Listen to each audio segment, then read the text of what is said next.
Welcome back to Man Down Sports. As you can see from the thumbnail, Allen Iverson and Stephon Marbury had a lot of interesting things to say about the GOAT debate as it pertains to LeBron, Michael Jordan, and Kobe Bryant. But you're getting the full episode with this video, so we're going through a whole slew of topics, and we're gonna start with not David Stern, but Adam Silver in the NBA and the NBA's decline. In my opinion, it's a decline going on, regardless of what the numbers might say.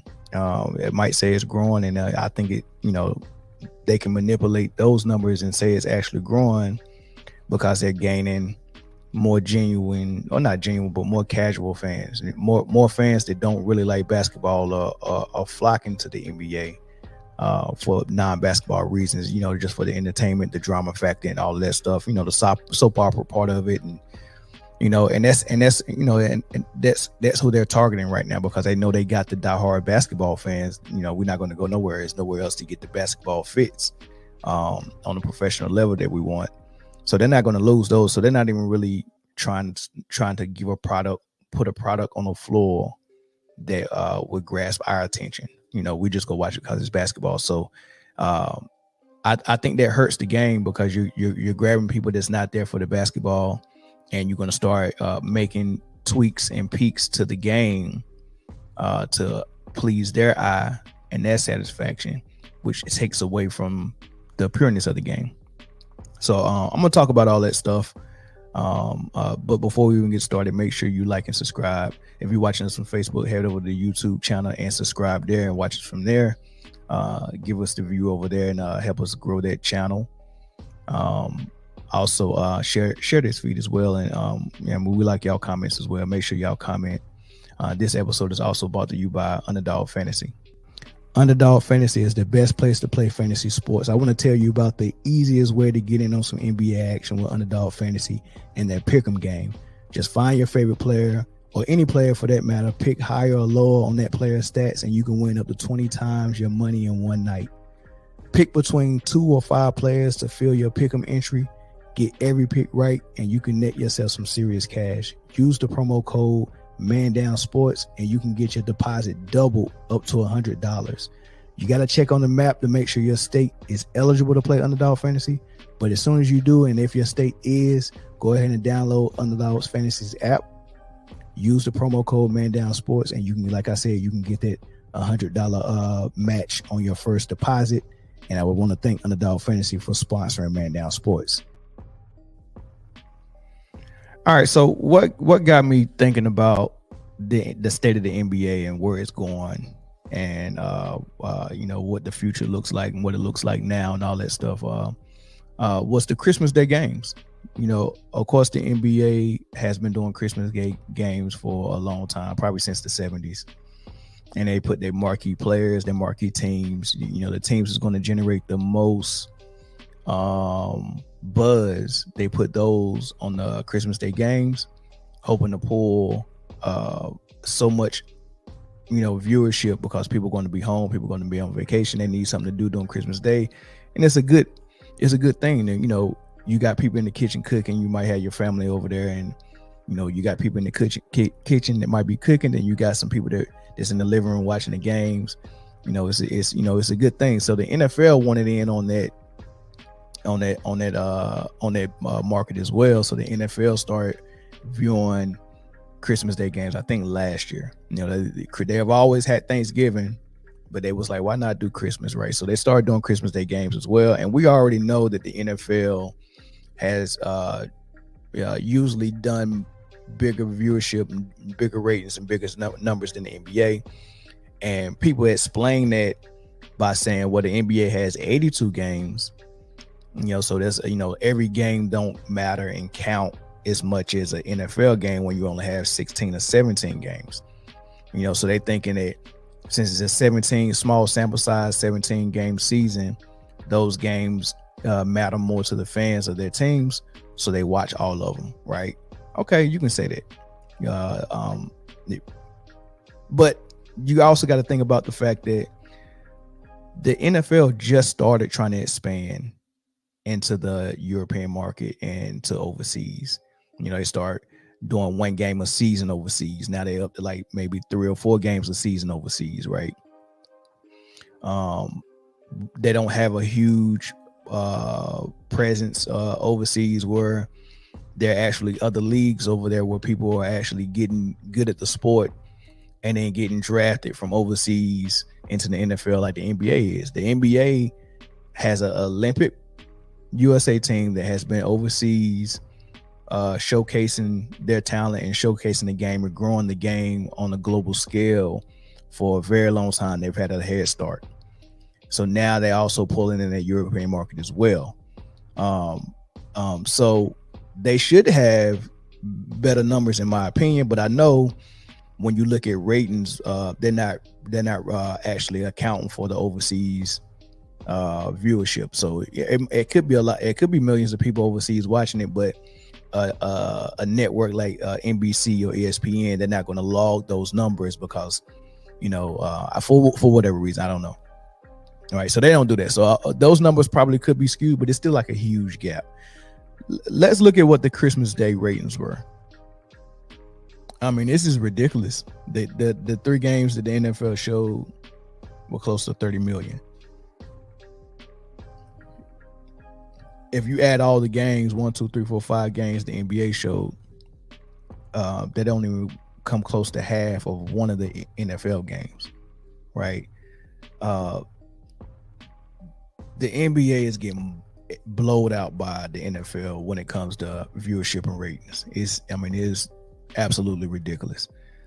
And like I said, they're the one who are committed to global expansion. They're the one who got NBA Africa and NBA Europe, and they got 33%, probably close to 40% now, European players or overseas players in the league, where in the 90s you might have had 3%. Right. So, they really invested in growing the NBA. Now, I just don't understand how these numbers are, it's such a huge gap between the NFL. And then I started thinking about it and, asking people why they don't watch it as much. And the answers might shock you. It's not that,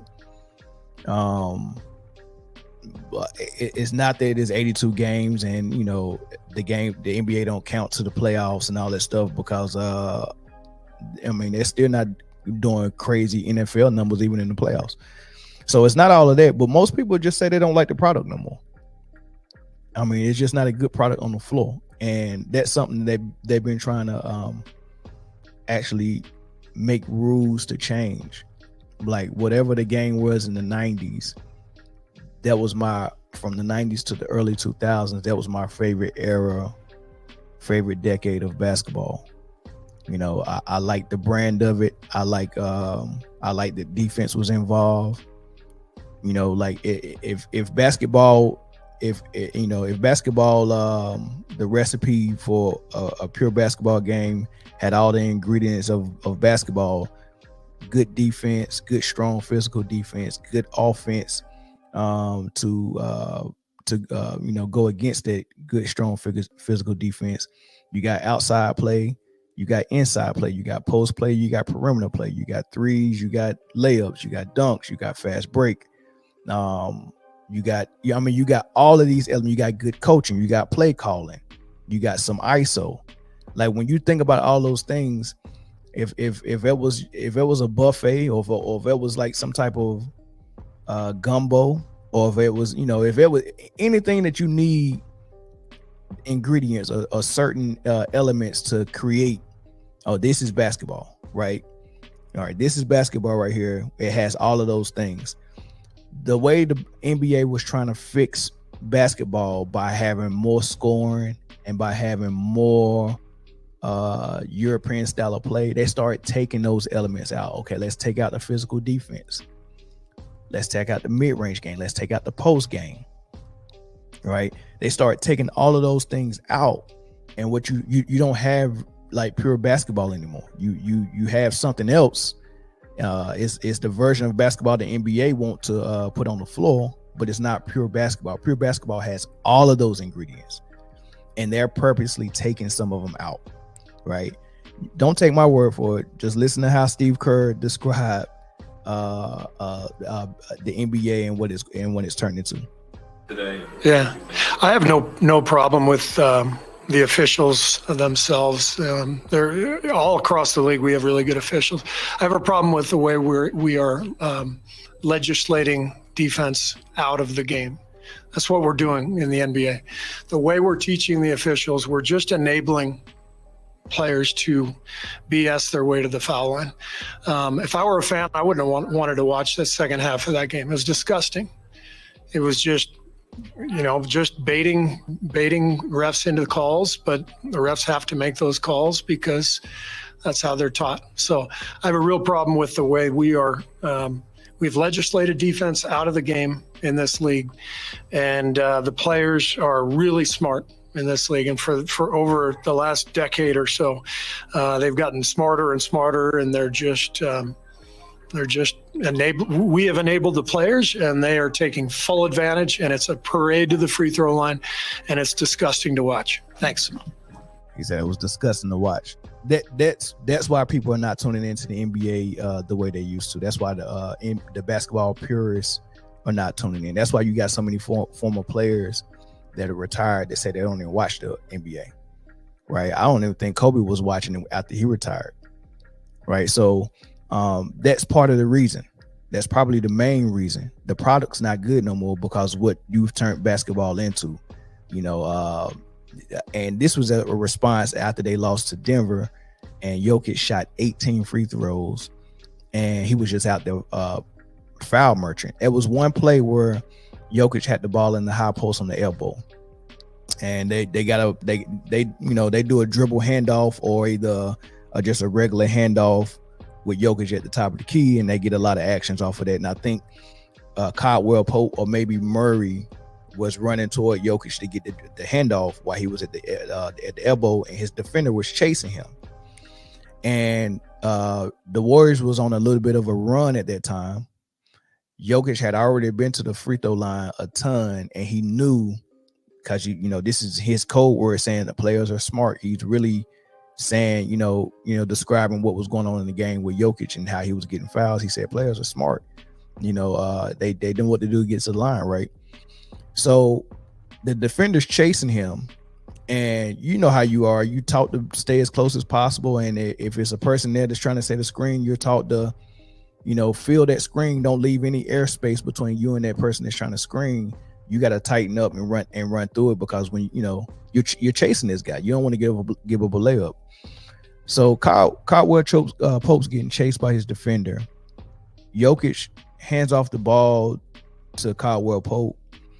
And then he's not even trying to set a screen. This is not him trying to set a screen. He handed the ball off and then just threw both of his hands in the way for the trailer to hit his hands. I think he put his hands out far enough where the trailer hit his elbows, and then he flopped and went straight to the line. They called it. That was in the bonus. Now, why it was smart is because he knew that the team needed 2 points. The Warriors was on a bit of a run, and they was trying to come down and get shots. He had missed a couple of other people missed a couple. The offense needed to calm down, stop their run, and get to their free throw line. That's smart play. But the way we used to do that was not so cheap. For a guy to be chasing his man off a screen, you hand it off to your player, and then you throw your arms out there. That wasn't even a screen. Like, I can see if he was in position for a screen and he completely ran you over. That would be the good, smart way to do it. That would be the way Stockton would have done it, right? He would have put himself in the back. He would have made a basketball play, put himself in position, and made that defender run him over. Right, that's giving up your body. Jokic didn't do that. He threw his arms out there and made him run through it like a turnstile, and he just spin and flop. And he didn't fall to the ground. He just spin and flop, and he hurt the Wilson. He just walked straight to the line. Right, that's ridiculous. Right, so that's the reason for the NBA's decline. The product is not good. You can't take defense out of the game.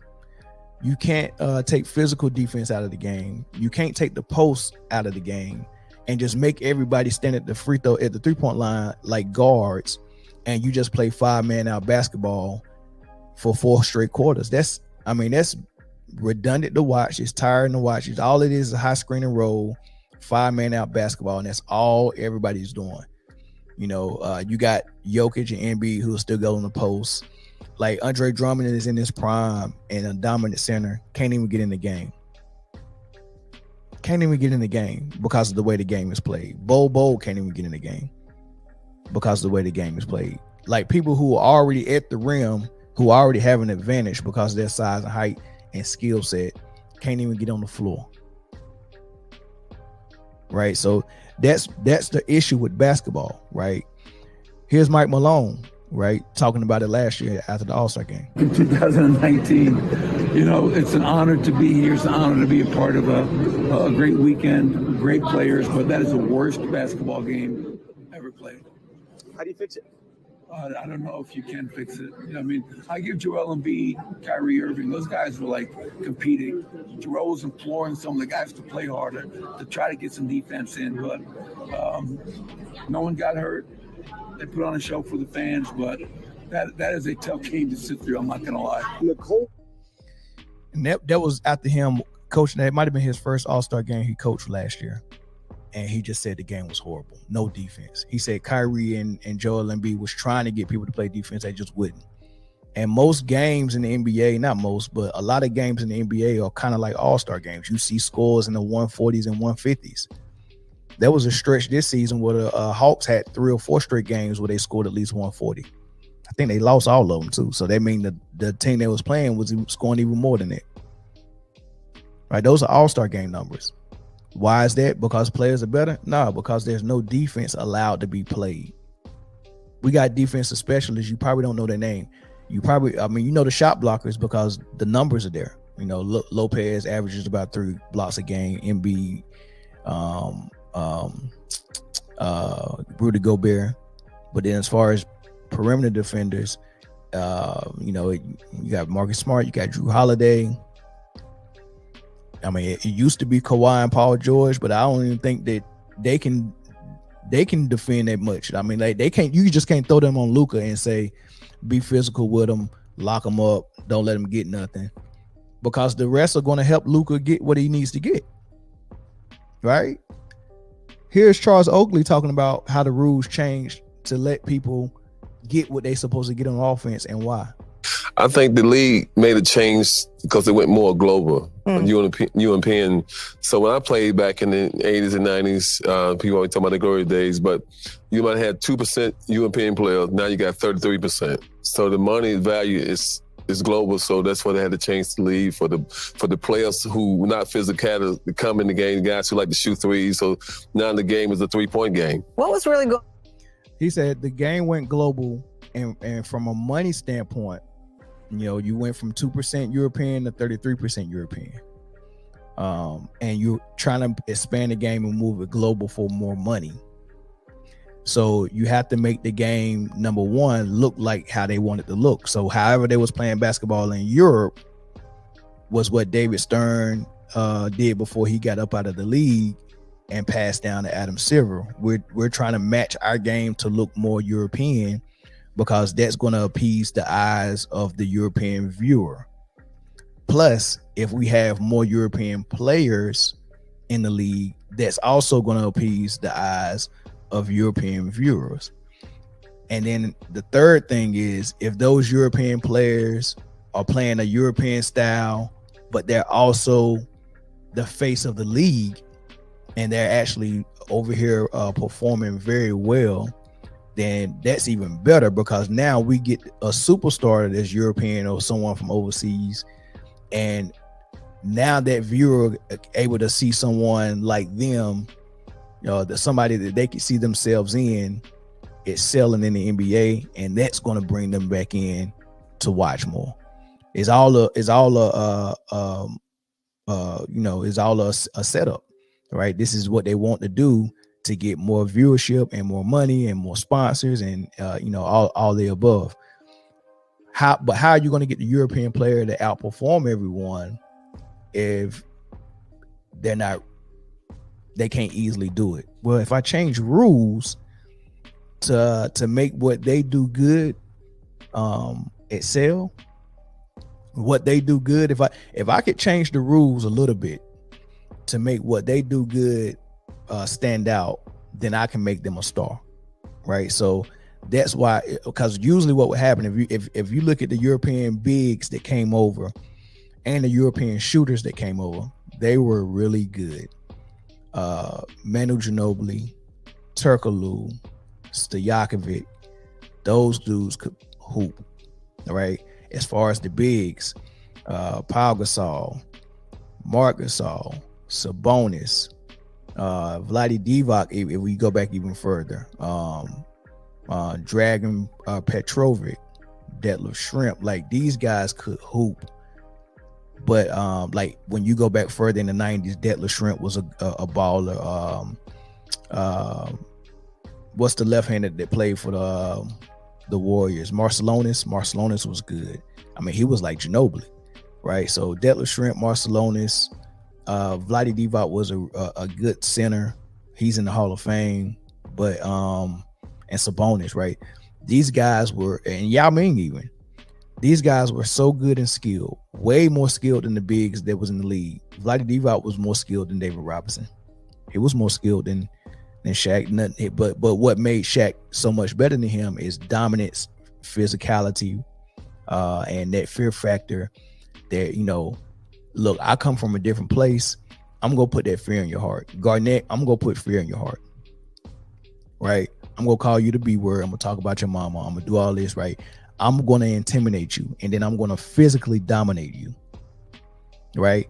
So as good as and good as Dino Roger was another guy, but as good and as skilled as those Europeans were, when they came over here, they got neutralized because of the physicality. They've never seen anything like it. It took them 3 to 4, sometimes 5 years to get used to it, and then by the time they tried to break through and get used to it, some of them actually left and went back. You know, it was Rudy Fernandez, really good guard. He came over here, couldn't get with whatever, and he left and went back, never came back, right? You know, so that some of them will go back, you know, whether they get used to it. Dirk got used to it and started dominating, right? So I respect Dirk for how he did it. Divac as well. He didn't dominate though, right? But if they take those rules out where I can't bully you, I can't physically defend you, and I got to let you get to your spots, then that's when your skill level actually start to overcome the physicality. Here's Adam Silver explaining it to Kevin Garnett. Ever be a time where the hand check comes back? There was a point, I believe, you know, probably in around the late 90s when the game became too physical. And I think we lost some of for our viewers, you mean? Yeah, and I think for our fans, from the aesthetic enjoyment of the game, where it de-emphasized the particular skill a player had and maybe weighted too heavily physicality, where a big, strong player could come in and prevent a incredibly skilled player from doing those kinds of things. I think of, not that he's a small guy, but a smaller player like Steph Curry can do on the floor. I think that his ability to shoot, his ability to move through the paint, that if guys could just bang him and knock him to the ground, as that was once the case in the league, I don't think that would be a better brand of basketball. Well, if that's not a better brand of basketball, then you have to explain the reason why nobody's watching your product the way you want to, even though you still expanding and bringing in so many new demographics. Why are people turning your games off? If the better brand of basketball is for you to allow a player to get wherever he want on the court, and you're gonna take a guy like Kawhi Leonard, who is good, like he's agile and can move his feet, but he ain't gonna be able to move his feet as well as Steph Curry can. So how does a guy like Kawhi, if I can't use what I'm good at, which is my physicality, and within the rule book legally put my forearm and play defense, I'm not fouling you, I'm just putting my forearm there, or a hand check, right? You saying I can't do that no more. You taking it out of the game because you think it's unfair that a physical player can use his physicality to defend a more skilled player. So you're telling me that you're going to flip it upside down to where he can't use his physicality without him getting a foul, And now the skilled player has the advantage. You're going to flip it upside down where the skilled player has the advantage so you can get more scoring. And the reason why Kevin Garnett asked that is because so many players want to see that physicality come back. Right? Not way back to the 80s where they was going beyond basketball to flagrant foul people. Not knocking people out of the air while they in the mid dunk, and out of control, not out of control, but can't protect themselves and you go take them out of the air. Not that. I'm just talking about the hand check. I'm just talking about physical defense where I can put my hand on you a little bit momentarily. I'm talking about not giving people ticky-tack fouls. Right? That's what Kevin Garnett is asking about. And when he answered the question and said he think that from watching the game from the viewer standpoint, well, he said from watching the game, I don't think that was a better brand. And Kevin Garnett said from the viewers, because he's a viewer now. And he's like, nah, that's not. And he was like, yeah, from the viewer. No, it's not the viewer. We don't want to see someone come up and can't be touched and you just can walk your way in the lane and get a layup. We don't want to see that, right? It has a happy medium. You don't purposely write in the rule book for a player to have an advantage just because you want to see more scoring. And what he's not saying, because he used Steph Curry as an example, but what it really is the most players that benefited from that rule change and the direction the NBA is going with allowing more scoring are the European players, because that's the only thing that they didn't probably do as well as the American players. They probably do now. They probably do it equally now, like, because Luka is a bad boy, Jokic is a bad boy. All right. But they benefited a lot. And then, like you said, point guards that don't have the crazy big size, they benefit as well. But it wasn't such a crazy thing, because point guards that was didn't have a lot of size was usually getting guarded by other point guards that didn't have a lot of size. Right. The only time that physicality came into play is by the rare chance that you had a big guy that would go guard a small guy that was able to be physically dominating on him, and also had the foot speed and the lateral movement to stick with them a lot. Right. So I wouldn't say Jordan, because Jordan used to get ate up by a lot of quick point guards like Rod Strickland. He'll jump on them and guard them because he'll take the challenge. But Marbury, Rod Strickland, I didn't see them get the best of Michael Jordan once he passed his 30s. He couldn't laterally move with them. But when Michael Jordan was in his prime of primes, he could stay with anybody on the floor. Right. So when he's strong enough, or someone like Pippen is strong enough to jump on a point guard, or when their cheat code came in with Penny Hardaway playing point guard, and he was able to stick and guard someone like Mark Price and move with him and be faster than him and stronger, that was rare. Ron Harper was able to do it when he played point guard for the Bulls. That was rare. There wasn't a lot of that going on in the 90s, early 2000s, right? You for the most part had guys your size guarding you, with the rare occurrence of people like Ron Harper and Penny Hardaway, right? So the only real disadvantage for a smaller skilled guy was when he came in the paint, and when he got them fouls down there in the paint, and that would make you think twice of coming down in the paint. Now they changed the game to where there's nobody standing in the paint. They first came in with the 3 seconds in the key rule.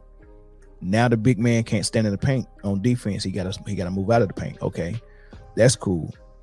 But then they changed it to where, all right, we're gonna make the game on offense, we're gonna adopt more of a European style, and then you got 5 people standing at the 3-point line and bigs, and your center is shooting threes now. So there's nobody in the paint. So on top of the fact you can't hand check and play physical defense, so now this quick guard is getting to the hole very easily, because all he got to do is come down and get the high screen and roll, and maybe get a big to switch on him, and then he's going to the hole, and there's no big down there to contest his shot, block his shot, or hard foul him. Right, all of that is gone, and now you got the 140 and 150 point games on the regular.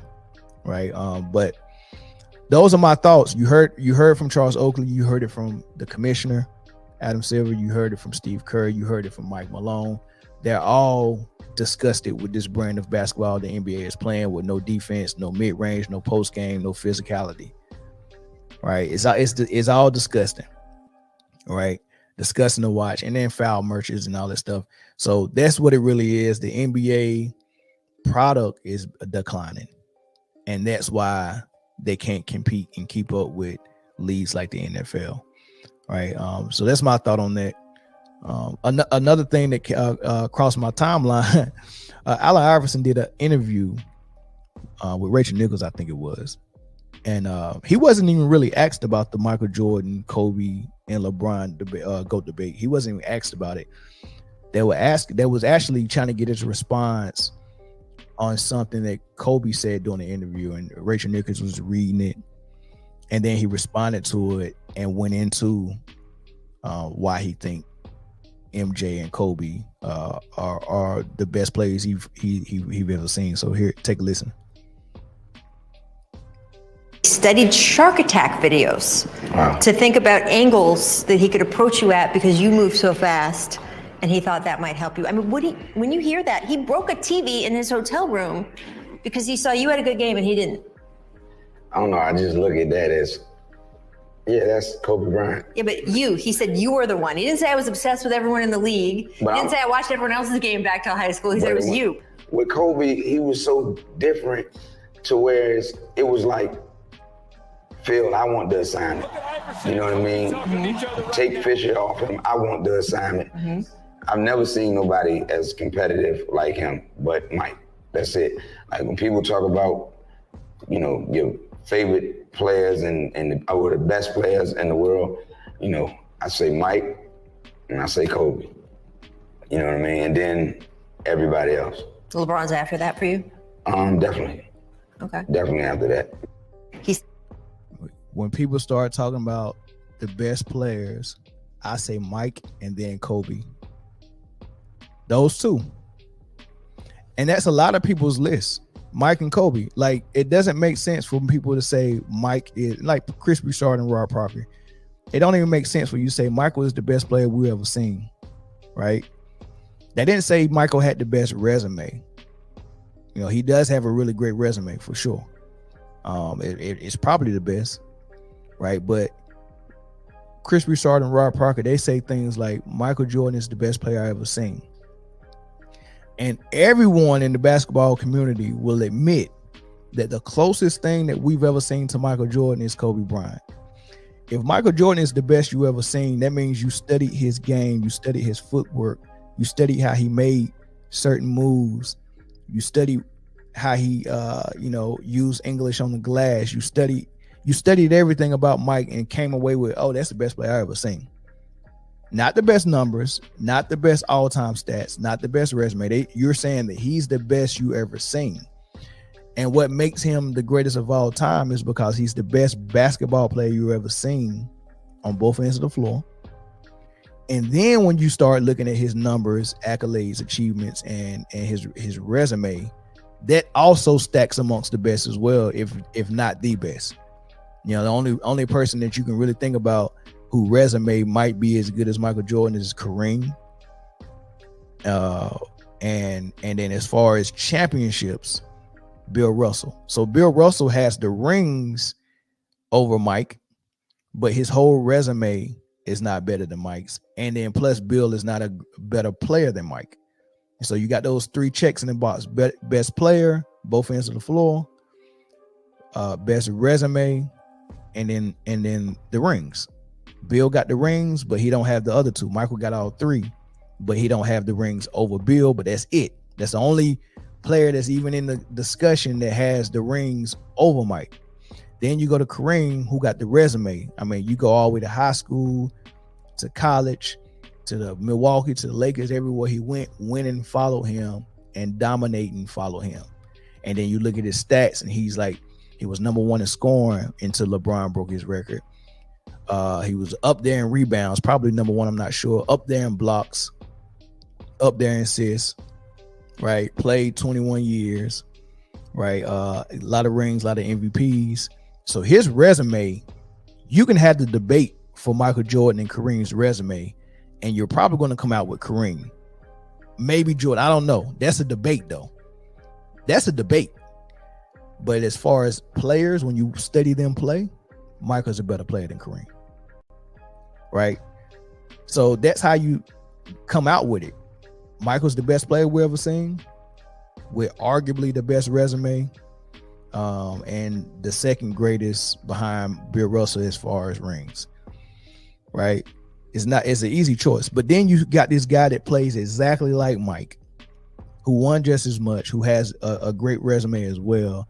The only blemish he really has on his when you study him and study his paper resume is that he didn't play early on his first 2 or 3 years under Darryl Harris with the Lakers. And then Chris Broussard says that his field goal percentage overall was 45%. Oh man, he's not efficient. Forget all that. Who's better than him? He's the closest thing to Mike, and there's nobody close as Mike as a player except Kobe. And then you say Mike's the greatest, but you're gonna put Kobe at like number 15. Don't make sense at all. And when you do that, that shows that you're not studying basketball on the floor. What you're really doing is reading through the paper resume, and you're debating resumes. You're only debating resumes. And that's the only reason why LeBron even gets in the conversation. You start debating resumes, and then you start being kind of delusional because you start saying stuff like, I don't know, man, like he makes everybody better. And you just start making up all these stories. It just don't make a lot of sense, right? Coincidentally, Stephon Marbury recently was on a podcast and not a podcast. He was doing an interview. Somebody came to China and did an interview on him.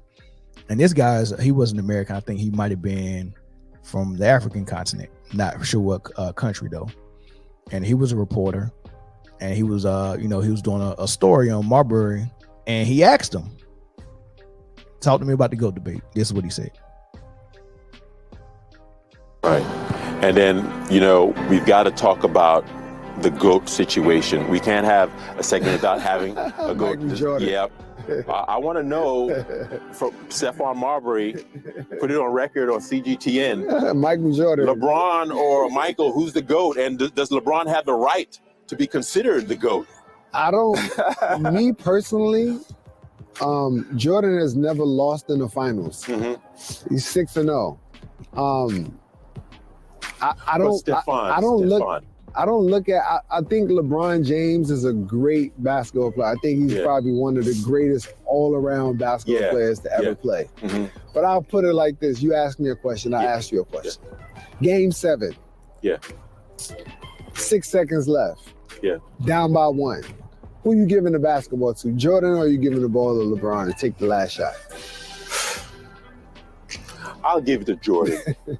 But you know what, Stephon, after talking to you and analyzing what we've been analyzing, a few questions come to mind. It's becoming apparently clear that what makes a team great is the coaching staff, the organization. 100%. All right? 100%. We got 100 people who can score 40 points if you give them the opportunity.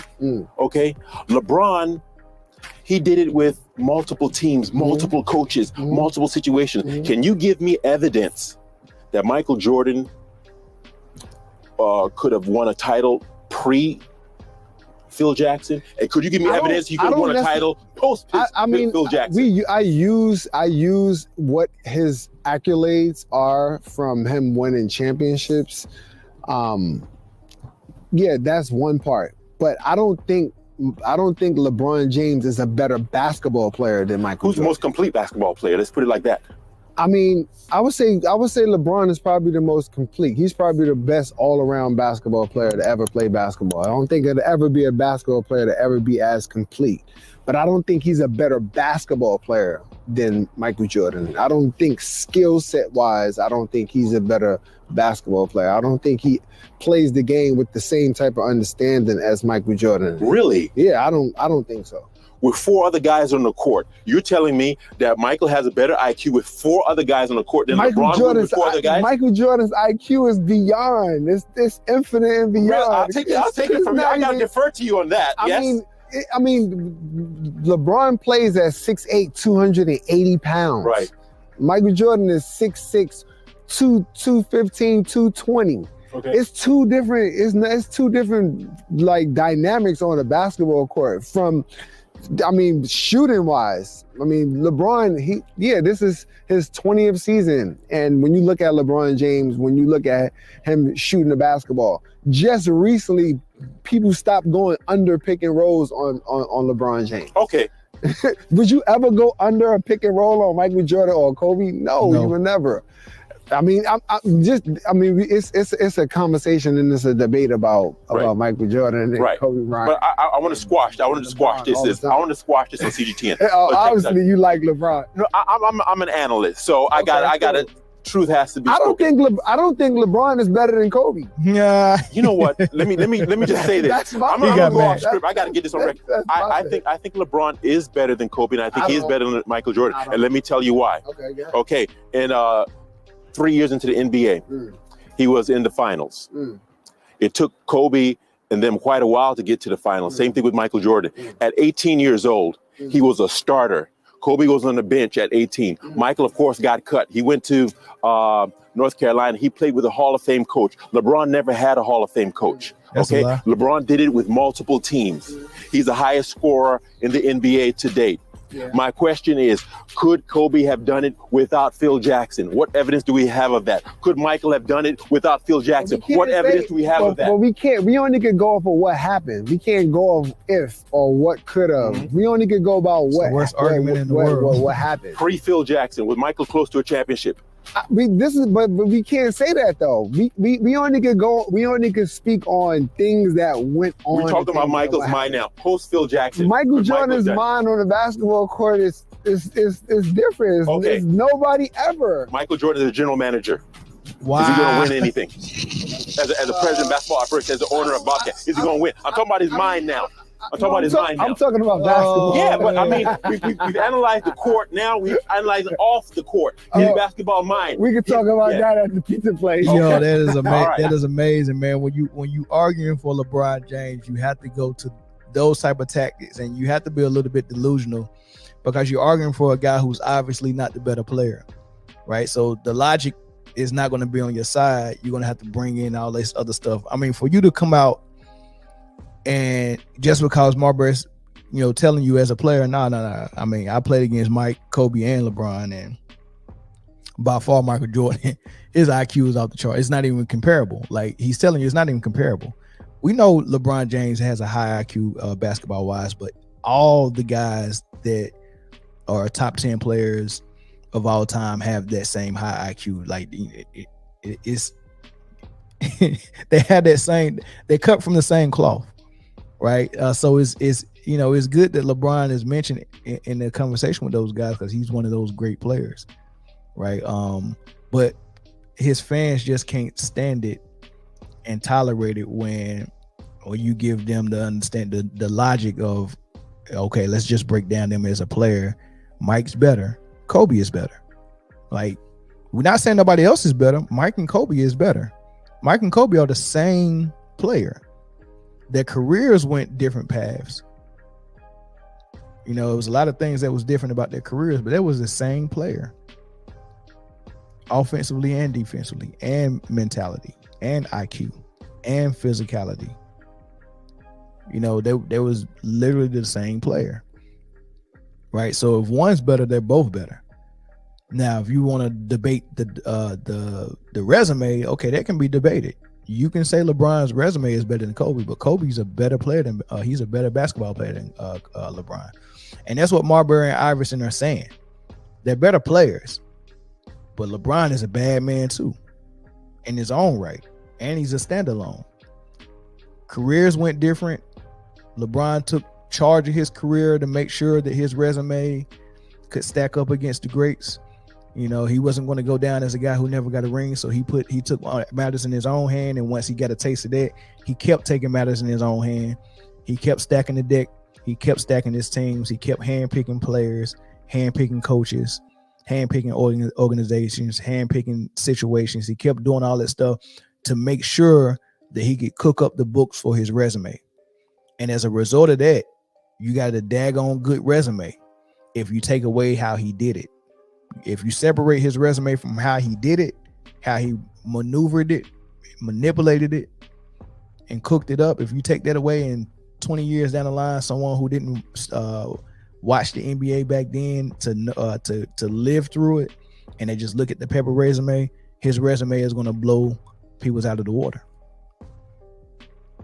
Right? So he got his own thing going for him. He got a resume that's going to be unreal, but he's going to have all that stuff on his resume, and the struggle to get those rings is going to be evident, because he's going to play 23, 24 years and walk away with still less rings than Kobe and Mike. That's very interesting. As much as you cooked up and orchestrated, it only worked for your stats and your resume. It didn't work that well for your team getting the ultimate goal. And that's gonna say a lot to people who actually pay attention. Last thing I say is, well, actually, I got a couple of last points. Marbury mentioned the shooting, and now we're studying the player and not the resume. We're studying the player. He said, man, you can just point out simple things to tell which player is better. He said, LeBron is 6'8", 280 pounds, moving with force. He can force his way into a bucket just with physicality. However, he just now developed in year 21 the ability to make you pay for going under screens. If you get a high screen with LeBron with the ball in his hands, the scouting report tells you go under the screen and give LeBron that space to shoot that jump shot. We don't want him to get in the hole. We don't want him to get in the paint. Same thing they do with Giannis now. We're going to go under all the Giannis screens, give him the jump shot. You can't think of a game where a defense came out and said, we're going to give Mike and Kobe anything. You can't come on the court and give him an open shot. Everything, and that's why people say that Kobe's shots was always contested. Yeah, because that's the scouting report. Anybody but Kobe take this shot. Battier put a hand literally in his face where his palm is touching his nose. That's how he defended his jump shot.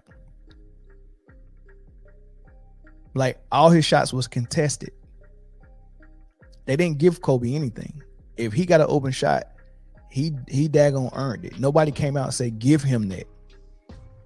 Then you take it a step further with shooting. Nobody's saying put Kobe on the line. Put Jordan on the line, because they're knocking it out at an 85 to 90% clip. Like real shooters. You give LeBron the jump shot, the three, the mid-range pull-up, you give that to him. And then you also don't mind putting him on the line. Give him free throws too. Like people literally come in and give LeBron open shots because they don't think that he can beat them from there. Now, if LeBron get hot like he did against Detroit, when he scored, 20 straight points, 23 straight points, if any all-time great get hot, they're going to look like they can hit any shot on the court. But on a normal routine basis, you can't give MJ and Kobe any shot, but you can normally give LeBron anything outside the paint that's a jump shot, including free throws. That's just one critique that Marbury brought out. He didn't even go into the footwork in the post game and the defense. He didn't even go into all of that. That's just one critique, shooting. And shooting can go so many different ways because it's different places where you shoot from, as far as how far it's from the basket, what angles, whether it's a catch and shoot, whether it's a dribble pull up, whether it's free throws. whether it's contested, whether it's a fadeaway out of the post, right? So it's so much to shooting. Shooting is just not shooting. Shooting breaks into so many different avenues, and Kobe and Mike mastered all of those ways, and LeBron didn't master any of them until now. His 3-point shooting is phenomenal right now. So the shooting was something he brought up. Then the reporter said something about IQ and tried to bring up Michael Jordan's GM status. Missed me with that, right?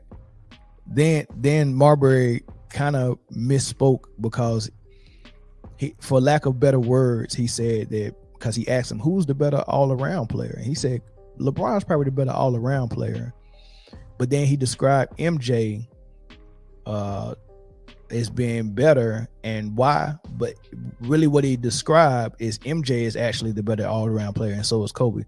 They're more complete, because you can't be a complete player and not have the ability to shoot. So LeBron's not complete. What he meant is, as far as offensive stats, the way he stuffed the stat sheet, to come down and handle the ball as a point guard, make passes as a point guard,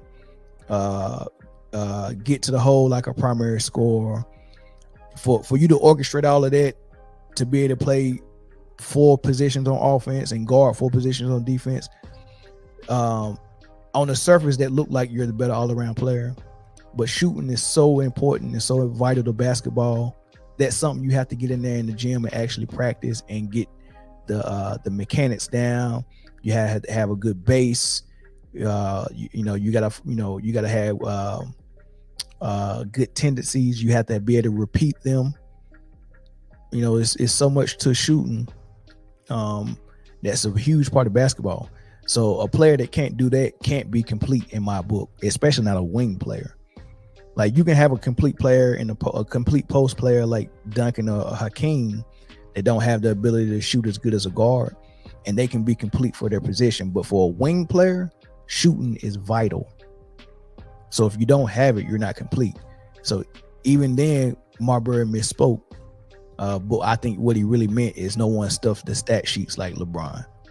No one occupies 2 to 3 roles on offense like LeBron, because the role that Pippen played for the Bulls, LeBron played that role most of his career, and he played the role of Jordan. Like, I'm going to score my 30, but I'm also going to facilitate like Pippen. Right? So that's what people get confused with all around or complete. But if you go all around, you have to hit the defensive end, and Mike was a better defender, and so was Kobe. And if you go all around on the offensive end, you have to hit shooting, and Mike and Kobe were better shooters as well. So even that was he misspoke on that. Then he talked about the multiple teams, and that's just like me saying, oh, Michael Jordan and Kareem won at college, LeBron didn't win in college, and try to make that the reason why I believe they're better than LeBron.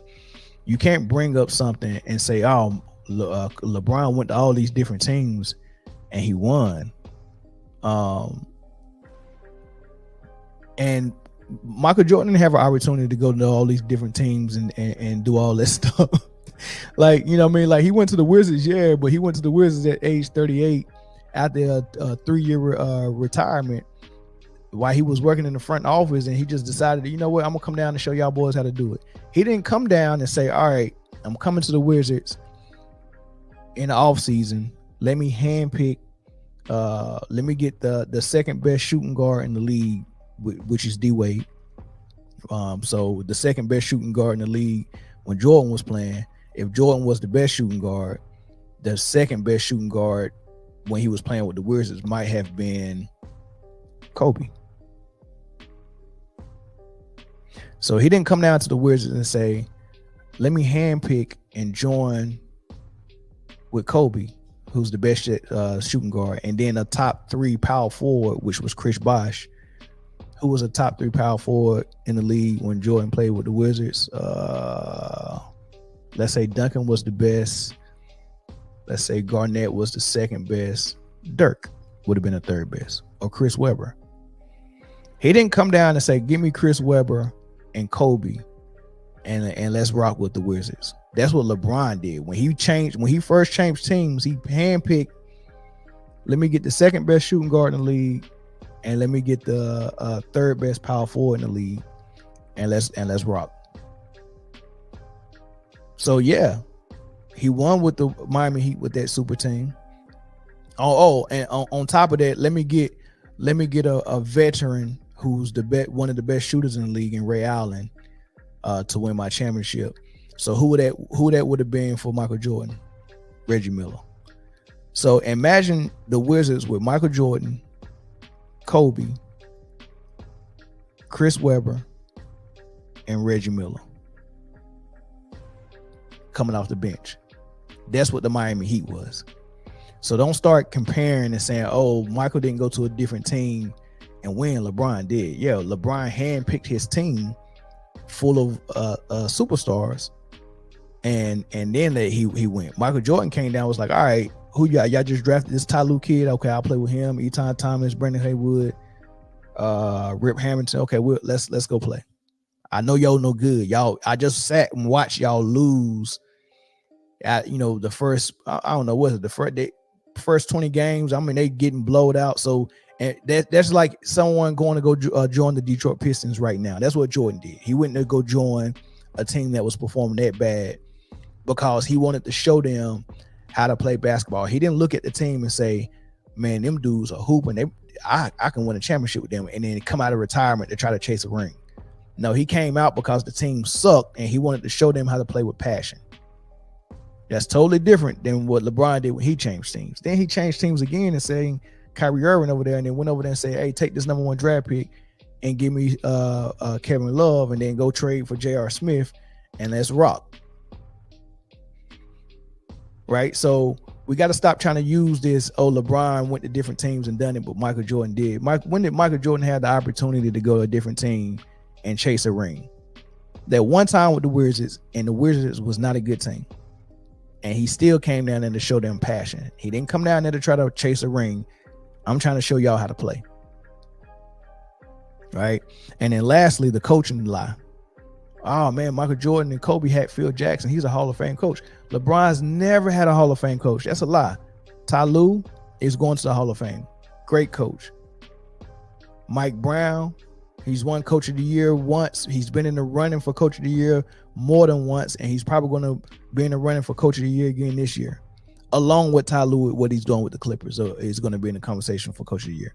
So he had Mike Brown, he's had Ty Lue, and he's had Eric Spoelstra, who's a great coach, who out of the last 4 championships had his team in there with just one star, one all-star. He don't even have a superstar. Got them in 2 championships. And the NBA came out and officially named him as one of the greatest coaches of all time. I think they named 10 of them. When they dropped the top 75 list, I think they dropped the top 10 coaches list. And Eric Spoelstra is on there. On top of him having Pat Riley overseeing the whole program. So you got another great coach. So this myth that LeBron's never had Hall of Fame coaching, lies. He's had it 3 times, 4 times if you count Pat Riley as a front office guy overseeing everything. Phenomenal help. I ain't even gonna count David Blatt because his overseas career is impeccable. Michael Jordan got Phil Jackson as a rookie coach. So we can play the revisionist history and say, okay, after Phil Jackson has finished his entire career, and we can look at that and say he's a great coach. But what was Phil Jackson the day he walked into the Bulls organization? A rookie coach, just like Mike Brown was when he walked in to coach LeBron, just like Ty Lue was, just like David Blatt was, just like Eric Spoelstra was. Well, Eric Spoelstra had won with D Wade and Shaq, but no, Pat Riley won that. Eric Spoelstra had D Wade for a couple of years, but he was still a young coach that hasn't done anything, that was unproven.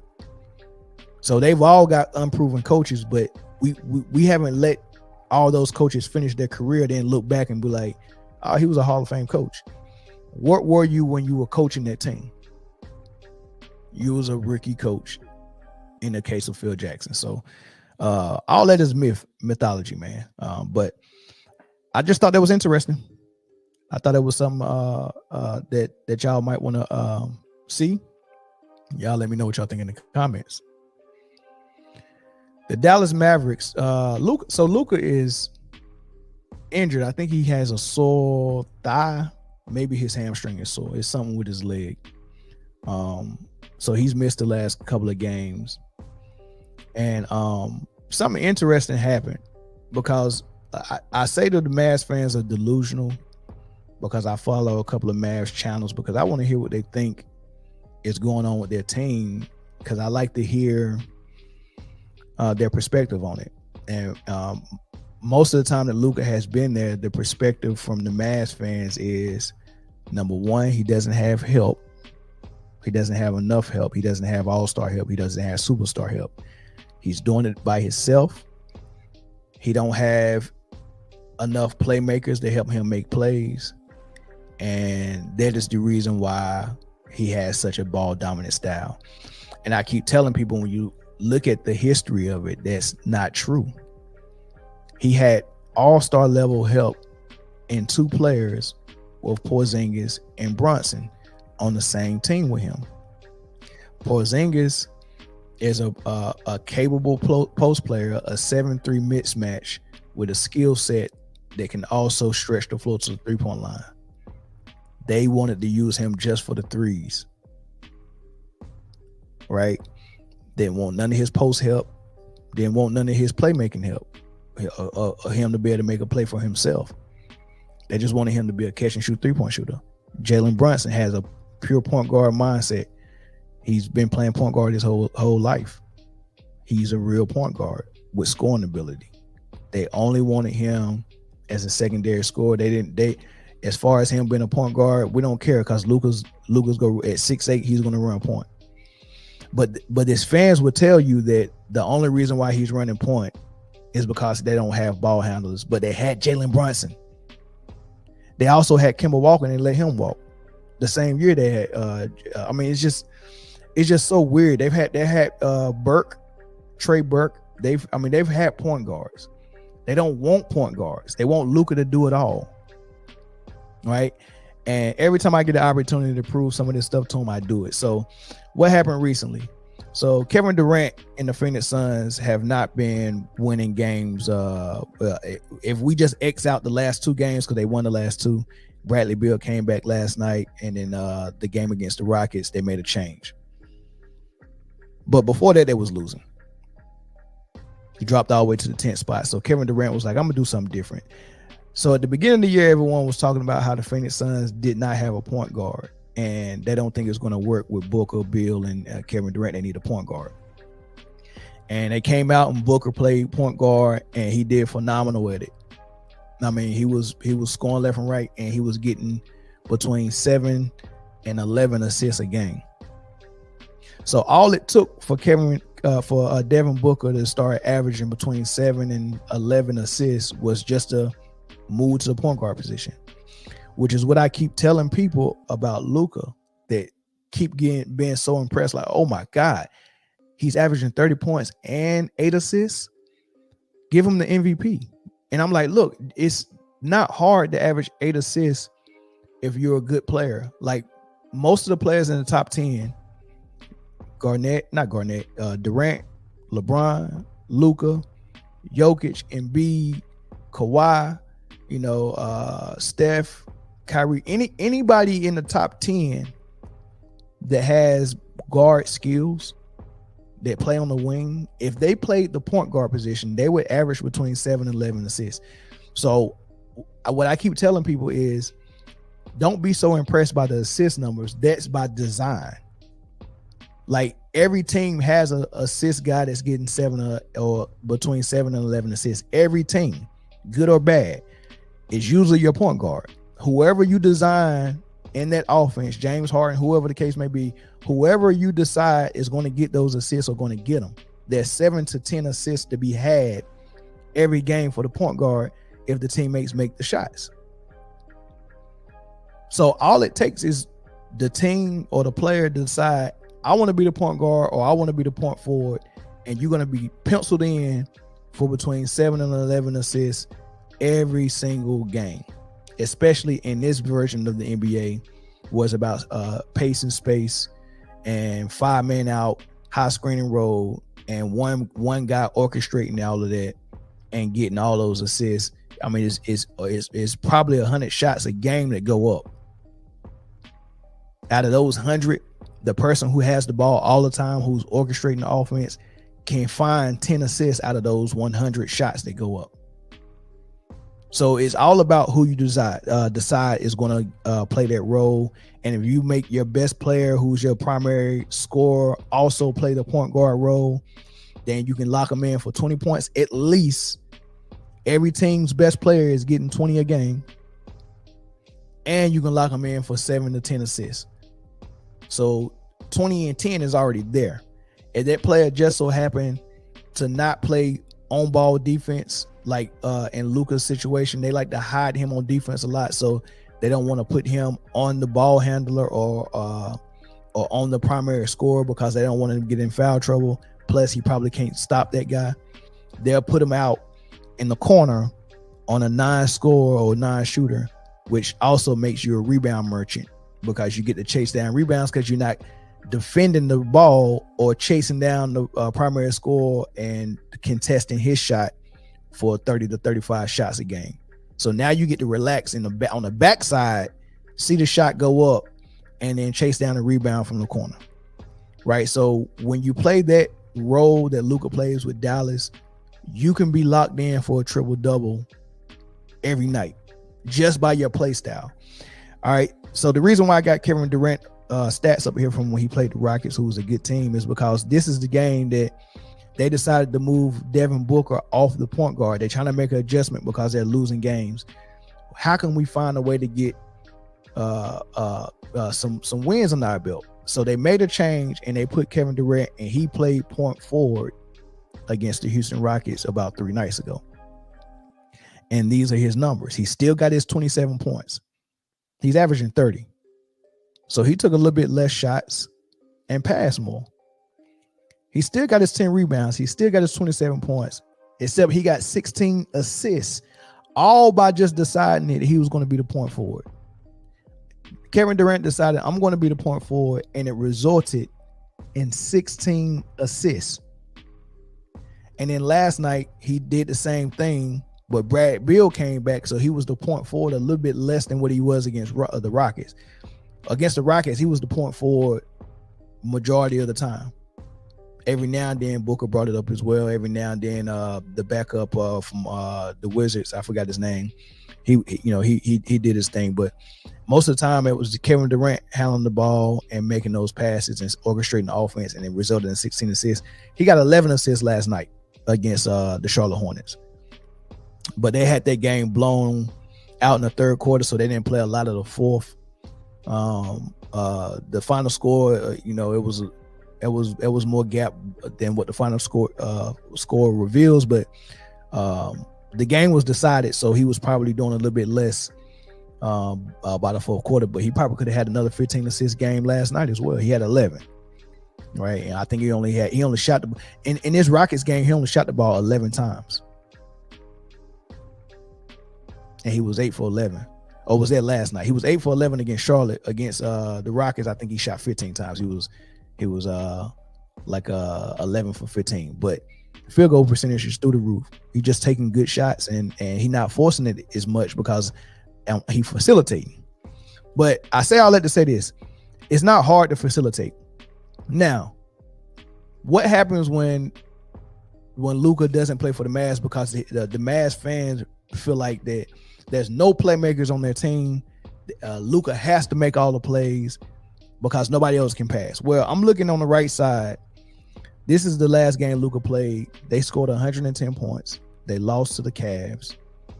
And if you look at the assist numbers down there, Luka got his 39 points. He had 6 assists, 7 rebounds. He almost on par for his average. His average is 8 assists. He got 6 this game because he was scoring more. He put up 39 points. But Dante Exum, who played point guard coming into the league, he's capable, but this is a guy that the Dallas Mavericks fan would say is not a playmaker. So they would say, Luka has to make all the plays because we don't have playmakers on the team. What do you call Dante Exum? He got 6 assists as well. And then you look at another playmaker down there, Josh Green, he got 5 assists. Right? So 6 assists for Luka, 6 for Dante, 5 for Josh Green. Look to the left. This is a game against the Timberwolves without Luka. Luka sat out this game. They scored 110 points. They lost 118 to 110. This is without Luka. They put up the same amount of points, 110, without Luka. Look at the assists. Since we think you can't get assists without Luka, look at these assists. Dante Exum, once again, got his 6 assists. This is without Luka. Tim Hardaway got the 32 points. So the 30 points that Luka provides, they got it from Tim Hardaway.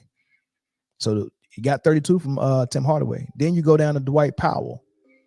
He got 6 assists because they run a different little offense where it's more ball movement and player movement. So everyone's able to make a play versus the only person who can make a play is Luka or whoever was running point while Luka is out of the game.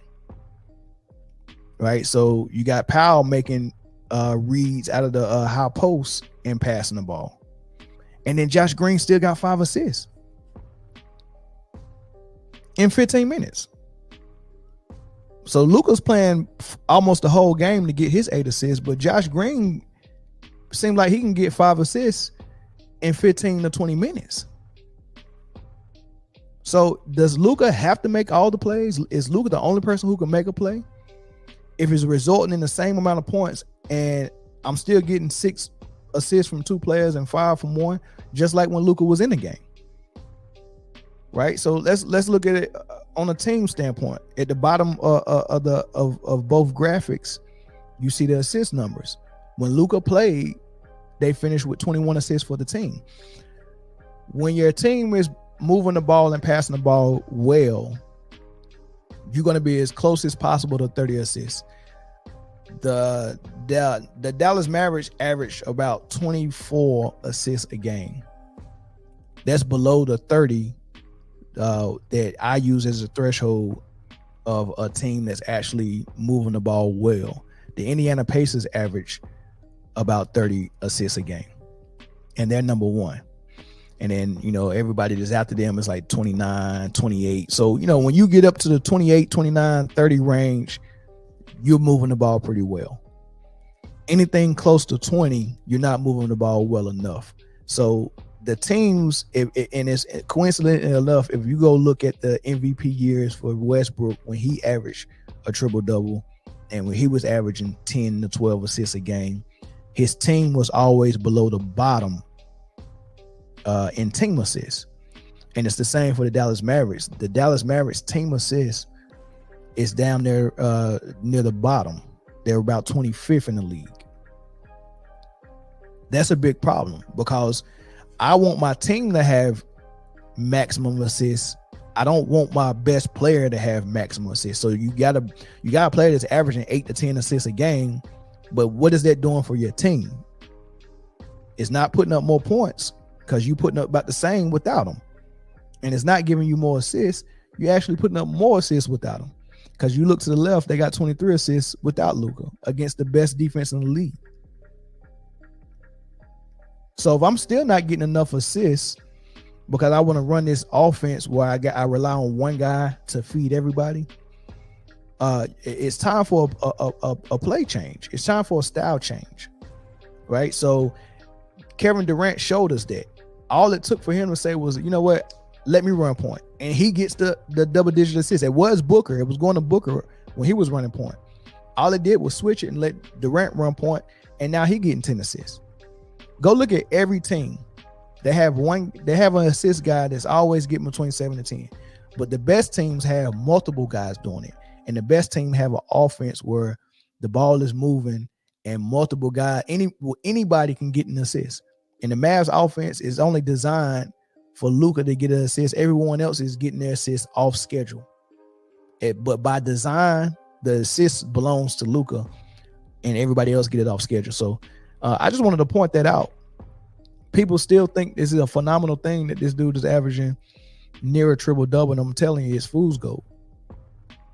Adopt the Bella style of offense, move Luka off the ball, and let someone run point.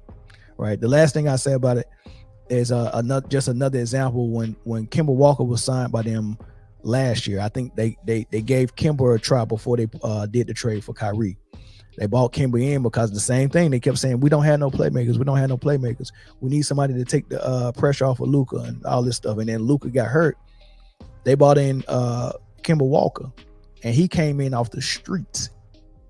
And then the Dallas offense, where the point guard or whoever the ball handler is, got the green light to take all the shots, but he also is making all the passes. He came out there and gave you 32 off the streets and 7 assists. He walked off the streets and got 7 assists in the offense. So I'm not impressed. Luka can pass. He can pass. But I'm not looking at his assist numbers and like, oh, I'm amazed, because I know that's by design. He's going to get those. Right? Be amazed with the wins. Be amazed with the caliber of wins. They still haven't beaten the MVP candidate or beaten a team with an MVP candidate on it. The MVP candidates are Jokic, Embiid, Tatum, Edwards, SGA, Giannis, right? Those guys, and then Luka is, but you got 6 guys. Luka has played. Oh, and Fox. I think Fox is a candidate as well. Luka has played all 7 of those. No, not all 7. He hasn't played Embiid yet, I don't think. But he's played Jokic. He's played SGA. He's played Fox. He's played Edwards. He might have not played Giannis yet. So Giannis and Embiid, I don't think he played. But the rest of them, he's lost against every last one of them, head-to-head battles. Right? That says something. His team ain't ready, and it ain't got nothing to do with the personnel. It has something to do with the offensive play style. The last thing I wanted to discuss was this Russell Wilson thing, man. So he has a injury clause. It's kind of hard to kind of understand what the injury clause is. I think. Well, let me read it. So they're saying, this is just so weird. All right, so the Broncos made a potentially franchise-altering move on Wednesday. Let me skip that first paragraph, and I'm going to come down to this one. In the wake of the news regarding Wilson's demotion, Bleacher Report's Jordan Schultz reported the Broncos first threatened to bench Wilson after their upset win over the Chiefs on October 29th. So coming out of a big win against the Kansas City Chiefs, an upset where Denver's defense, Denver as a whole, and Russell Wilson all played well.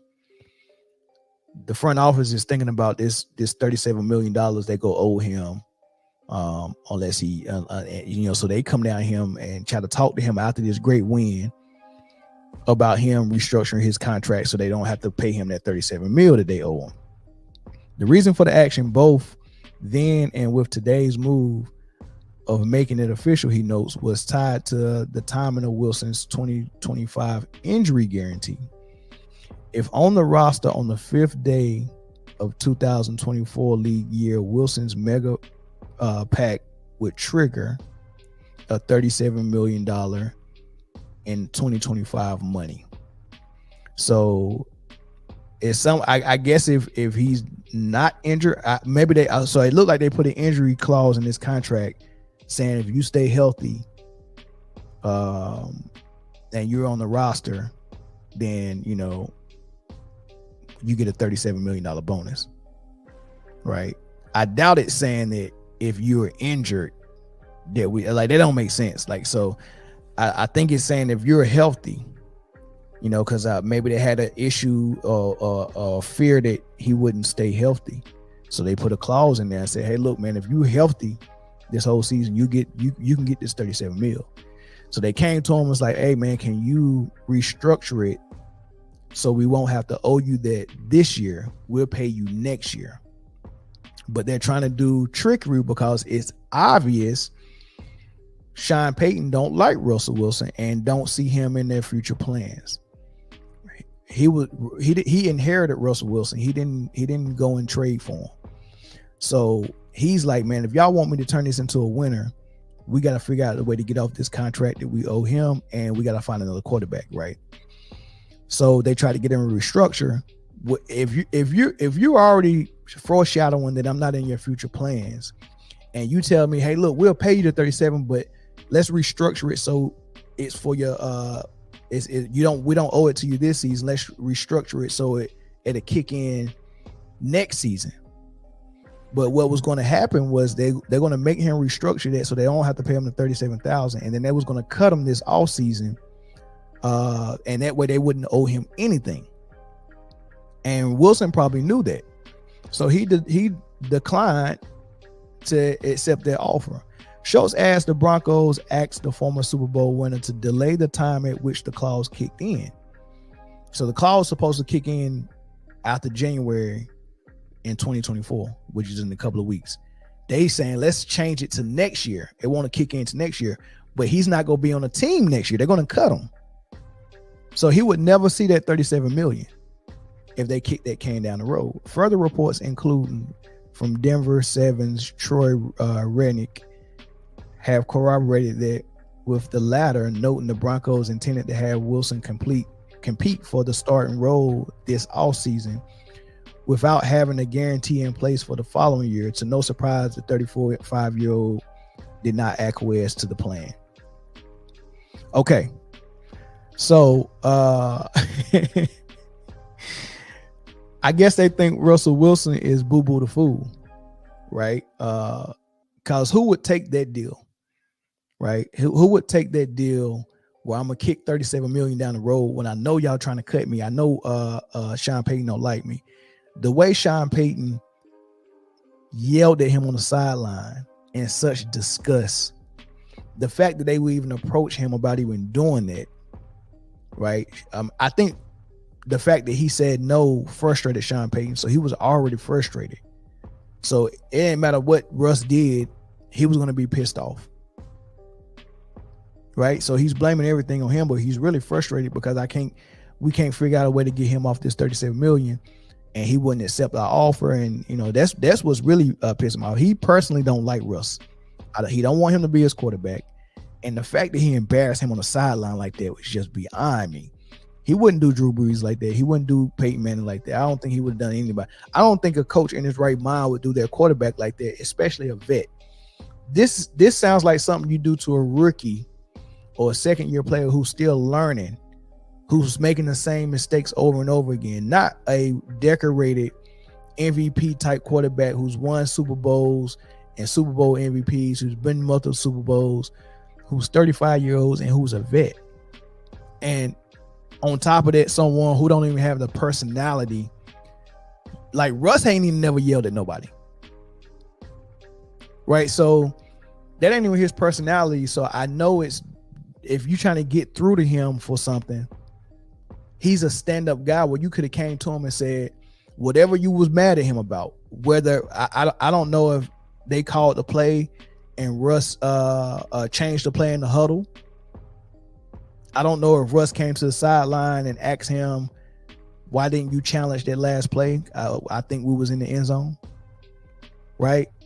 But whatever the case may be, if you was pissed off and you wanted to get a message to him, you could have got that message to him without that.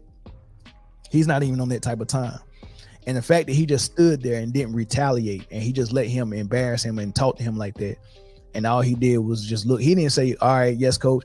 His facial expression didn't change. He looked there like a kid and just let him do it and just stood there. Right? That's the type of dude he is.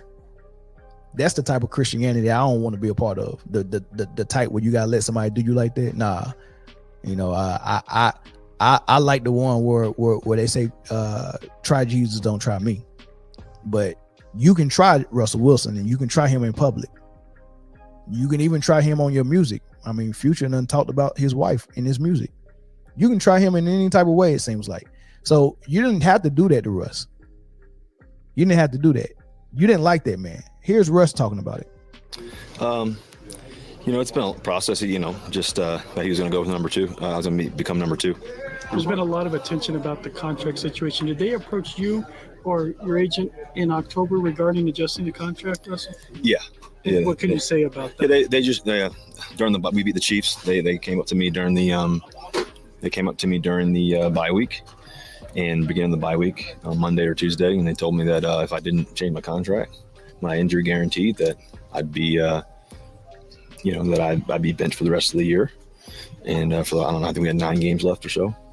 I was definitely disappointed about it, and it was a process throughout the whole week, for a whole bye week, and we just came off beating the Chiefs, played a pretty good game against the Chiefs. We just came off of that, so I was excited, obviously, for us fighting for the playoffs and get on a hot streak, and and then NFLPA and NFL got involved or whatever, I think, but at some point, but I think for me, I came here to play here, to win.